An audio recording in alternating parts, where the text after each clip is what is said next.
Morning, afternoon, evening. Today I wanted to talk a bit about why do OKRs need fixing. This would also be um, the first live stream in a series of streams that I plan to do in the upcoming future.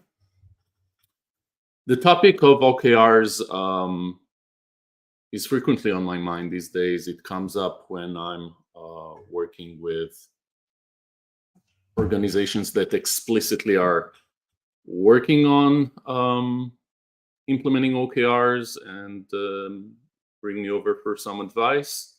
But it also comes up whenever we have other conversations, or frequently when we have other conversations related to business agility. Just last month, it came up as a key topic in a lean portfolio implementation, where even though OKRs is not the key topic, that organization is using OKRs and has some struggles.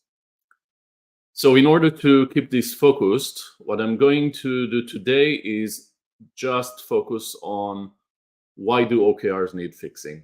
Some people say OKRs are just broken, they haven't really seen them done well, and I'm going to talk about why is it happening. I'll start with a bit of insight on why would an organization even need OKRs, what problem are they trying to solve with that, and what's going on that doesn't make this work. I'll start with my thoughts, but I'm happy to answer any or address any comment or question that surfaces. So whether you're on LinkedIn Live or YouTube live stream or even Facebook, and you're seeing this live, it would be great to hear what comments or thoughts you have about the state of affairs in the OKR industry. So let me jump right in. So first of all, why do we even use OKRs? Organizations these days seem to use OKRs. One reason that I hear when I ask people, why are you using OKRs, is because our investors, bought Measure What Matters for us, guided us to go use OKRs, objectives and key results.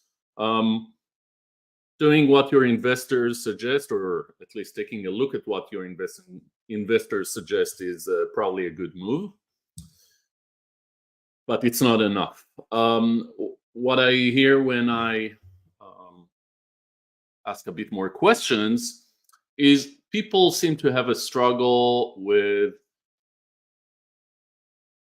getting their strategy in motion. And that happens in parallel with scale. If you're a very small organization, everybody kind of knows what's going on. Everybody's rowing in the same direction. As you start to scale your organization, there starts to be the challenge of multiple initiatives, multiple perspectives, people that have different priorities. They start to focus on their function. Patrick Lencioni talked about silos, politics, and turf wars. Actually wrote a book with that name, where he talks about these sort of challenges. A book I recommend, by the way. The 4 disciplines of execution talk about the ongoing grind that starts to happen in organizations, where you're focused on the business as usual or the everyday grind, and you can't really pay attention to what's important. There might be a lot of conversations about what is the strategic thing we want to do, but there's less not effective execution on that. OKRs were created back when Intel was trying to execute on the strategic move from memory to microprocessors. Andy Grove came up with that. John Doerr, as an investor, saw it working, brought it over to Google. The rest is history. These days, more and more organizations, whether they're technology organizations or organizations using technology, which is basically everybody, are using OKRs both to try and align product and other activities to what the organization is trying to achieve, but also just as the popular tool to basically manage and document corporate strategy. This popularity actually created part of the problem that we're seeing now.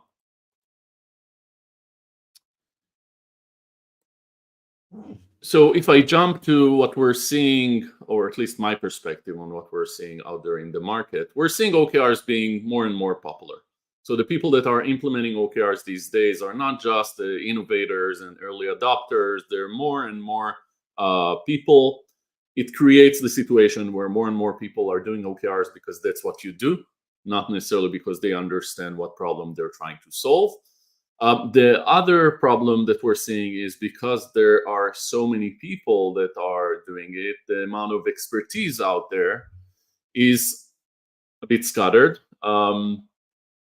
The law of the raspberry jam or strawberry jam that the late Jerry Weinberg talked a lot about basically explains this phenomena where if you spread a good thing too widely, or spread something good with potential good stuff, OKRs, too widely, there's less and less expertise of how to actually do it well. So you kind of lose the taste, you lose the benefits. And together, these patterns brought us to where we are now, which is an OKR theater. In my view, what is an OKR theater? Just the mechanics of OKRs. We call the existing things we've been doing objectives and key results, and we have tons of them, and they don't really provide any alignment or intent. They micromanage people rather than creating the space for empowerment. They don't really create a faster execution and the ability to unleash people's potential on doing the right thing. And for sure, they don't include understanding that we're using OKRs in an environment where we don't really know what's the action that we need to take. So we need to try something and see if it's working and adjust course. That's actually one of the things we're trying to do with OKRs, try to make progress in an environment which is uncertain, an environment where we're trying to tackle ambitious things. OKRs are not for the day-to-day stuff that is manageable with current techniques. Its intent is to provide a framework in which we can make progress on complex stuff. Might sound familiar to some of you that are in the agile or agility space, and there's a connection there.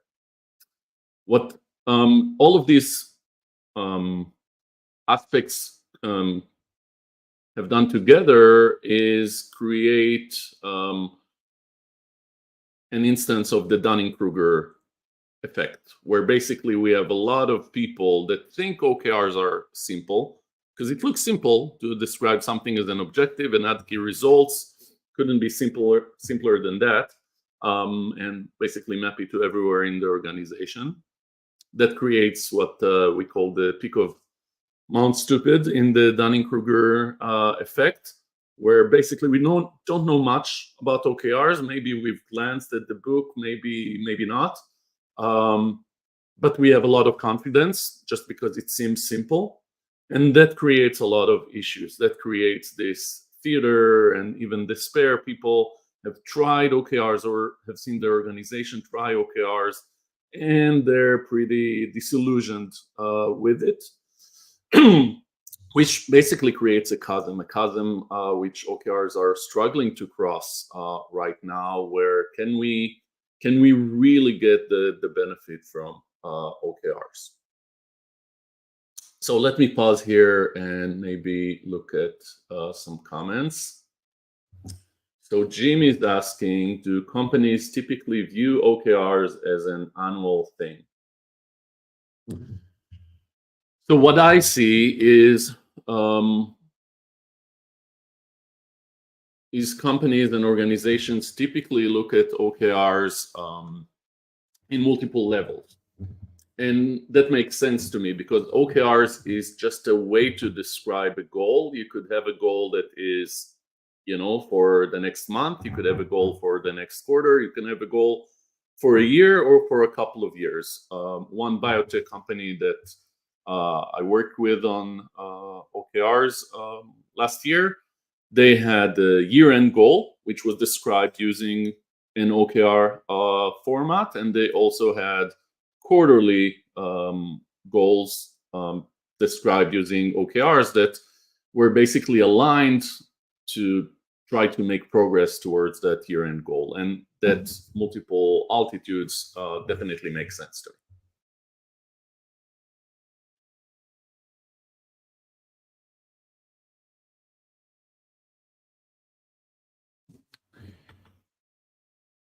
So maybe before maybe an interesting question to ask is, how do we know that we have OKR theater and not a healthy OKR implementation? I mean, the first question to ask is, are we getting the benefits that we were hoping for with OKRs? So we wanted to overcome the silos, the politics, and the therefores. Are we? That's the first question to ask. Are we getting the outcome that we were hoping to use OKRs for? One interesting question to ask yourselves is, what is the objective for us using OKRs, and what are the key results that we want to see? And if the answer to that is,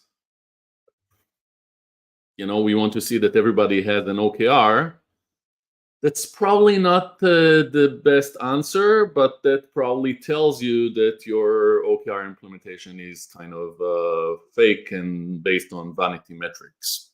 Because the objective and the key results should be talking about real outcomes. The real outcome should not be that people have OKRs. The real outcome should be that people are more aligned, that what happens in the organization is more focused, that people are making progress towards the important things while not being stuck waiting for decisions from the top. What we want OKRs to do for us, ideally, is to create an environment. If we look at the definition here, we want to be able to set goals that provide guidance and clarity for people, that provide people with the understanding of what is it that we really want to achieve right now within our organization. And if we're a smaller team or unit within a big organization, how is our goal kind of related to the bigger scheme? And we want those goals to be at a level which gives us leeway to make progress and to try different things. We want those goals not to be a plan that is too restrictive or too prescriptive, because we understand that there would be uncertainty. We want those goals to help us focus on what we are striving to achieve, how we are striving to disrupt ourselves. We don't want, we're not looking to OKRs for a way to manage the day-to-day activities and to do operational stuff. I think of OKRs as it helps us develop our capabilities as an organization, whether it's develop products, business processes, structures, help us get from where we are and the current valuable way we're operating to, and potentially a future which creates more value as an organization for the people inside the organization, for its clients, for its shareholders. So that's the intent with OKRs. If we feel like OKRs are doing that for us, then great. If it's not, but we're still saying we're doing OKRs, we still have objectives and key results for many people in the organization, that might mean that we have a theater. So let me pause here. Stav had a question. How do you see OKRs being used as part of the daily attention span of the employees? and not only looking at them on a quarterly level? Great question, stuff. So this is actually one of the anti-patterns that I'm seeing, where people set OKRs and forget them. And it's typically something that comes together with the fact that we don't really care about our OKRs, but we were told to create them. And even if we think we care, we struggle to connect them to our day-to-day. I wasn't planning on diving into all of the anti-patterns today, but I'll just share one, which is that if we look at the way we're working in an organization, a lot of the time, especially when I go into organizations these days, the way teams are working, the way product development organizations are working, is they have some sort of agile operating system. They have some sort of Kanban boards and product backlog items, stories, features, epics, iteration planning, sprint planning, PI planning, whatever your poison that typically exists. And the cadence for these events and these artifacts is more like the daily attention span that Stav is talking about. And there's a question, where do OKRs fit into that picture, and how do we make the connection between these two? And what I see work well for people is, at the minimum, to reflect on your OKRs when you're reflecting on where you are and where you're planning to go. So a specific example of that would be the Scrum Sprint Review. If you're holding something like that, where you're looking at, okay, what's the objective evidence we have right now based on a product increment that's working, or how things are really doing, and where are we going next? That's a place where you should definitely take a look at your OKRs and consider, are we making progress towards the key results? That's one question. The second question is, does it still make sense to work towards the key results that we're aiming towards? If there are multiple levels of OKRs, maybe we're making progress towards maybe it doesn't make sense to make progress towards the quarterly OKR based on what we've learned. Maybe there's another way. Maybe we need to adjust the OKR in order to work towards the more strategic OKR, more strategic goal. Another level we could do this at is just map between the OKRs and the goals we're tracking towards, directly map between OKRs and the goals we're tracking towards, whether those are product goals for a team, whether those are sprint goals, whether those are PI objectives if we're using SAFe, whether it's the product vision, art vision, whether it's, if we're managing a portfolio of initiatives, looking at it as managing a portfolio of OKRs, in the sense that kind of relates to this view over here, where one of the common patterns that we're seeing is there's so much that is going on, so many OKRs that the organization is trying to focus on, that none of this really happens. So why not start to see how many OKRs you have and start to manage the flow of OKRs, and limit and constrain the number of OKRs that you have in motion. And one of the benefits of that is, when you have fewer OKRs in the organization, and therefore fewer OKRs for each team, and therefore for each individual, then there's less that you need to focus on the daily basis. There's much better chance that people would actually remember their OKRs if it's one OKR versus 10. So even when they're managing their daily work, it will be in the back of their minds as something that they pay attention to, versus 10 things that, yeah, whatever. The one anti-pattern that I also see often is actually having employee level OKRs. We typically, that's typically a bit too much. That typically creates the silos and more task-oriented OKRs. We try to think of OKRs as something that we manage at a team pod level, maybe even higher. And there's an interesting relationship between then the way the organization is structured and the kind of OKRs that it has. I'll actually talk about this in a follow-up stream, which talks about the relationship between OKRs and how we're organized and the potential for actually organizing around OKRs. But when it comes to individual OKRs, my recommendation is typically, if you want to do that, make those OKRs that are about personal development and growth rather than connecting the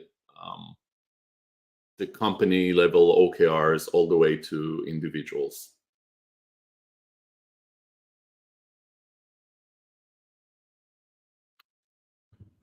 So I kind of sprinkled a couple of anti-patterns that we're seeing. Maybe, for today, I won't talk about how to actually deal with all of them, but I'll do a quick scan of the key anti-patterns that I'm seeing that typically tell me that we have an OKR theater.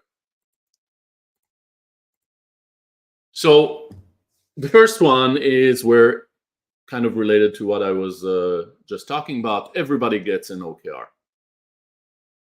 Everybody actually gets multiple OKRs. There are so many OKRs that you can't see the forest for the trees. You can't really focus on anything strategic when everything is an OKR. And when that is the case, then the OKRs stop moving. There's so much stuff that people struggle to actually get any movement on these OKRs. I'll talk in an upcoming stream about what should be an OKR and what shouldn't even be an OKR. And I talked about the fact that even the things that should potentially be OKRs, there's a limit to the number of these things that you can actually do. One of the interesting things that come up is that people struggle to really identify what's their strategy. So, all they're left with is mapping what they're currently doing as OKRs. And when we start to ask these questions, why are you doing this? What is the real strategy here? A lot of time, what it points to is the need to actually think about the strategy or to align on what's the strategy between the people that are leading this organization.